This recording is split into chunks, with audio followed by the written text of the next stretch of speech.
Brown versus the Board of Education of Topeka, Kansas might be one of the most important cases that dealt with segregation in the United States. This all took place in Topeka, Kansas on December 9, 1952.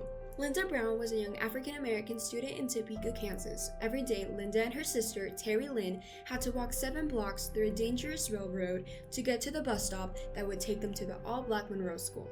Linda Brown had applied to school much closer to her house. However, since the school was only for white students, the Board of Education of Topeka denied her application. Many public facilities, including schools, were segregated by race, all due to the Plessy v. Ferguson case. In 1896, this case ruled that racially segregated public facilities were legal, as long as those facilities were equal in terms of quality.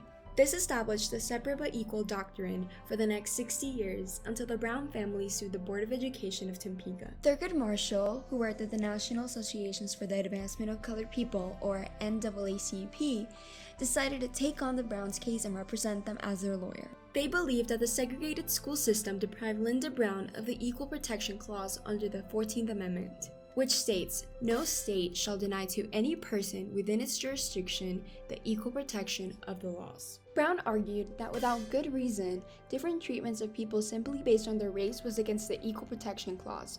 And because there was no good reason to segregate students, it was unconstitutional to have separate schools. They also argued that if they were to equalize segregated schools, the main issues at hand would still simply not go away. Having state-sponsored segregation creates and reinforces the idea that white students are superior to black students and creates unequal conflicts that go way beyond school. However, the Board of Education of Topeka argued that the 14th Amendment states that they should be treated equally, not the same. They said that treating people equally meant giving them what they needed, which included providing a safe environment for students to learn better. They said that white students are more comfortable learning with other white students, and black students are probably more comfortable learning with other black students. Segregated schools provided an equal environment for their learning and meant that they were being treated equally. They also argued that in terms of schools, both white and black students had fairly equal facilities. Throughout the case, the justices were incredibly divided and decided to put the case on hold for more investigations and arguments. During this hold, one of the justices died and Earl Warren replaced him. He strongly believed that segregation was unconstitutional and wanted a unanimous vote to make the decision legitimate. After months of trial, the Supreme Court had a unanimous opinion that school segregation was a violation of the 14th Amendment's Equal Protection Clause.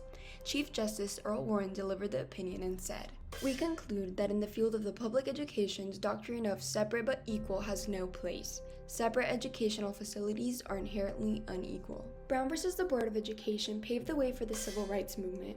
This decision chipped the racist federal structure and ultimately led to the desegregation of public schools all over America.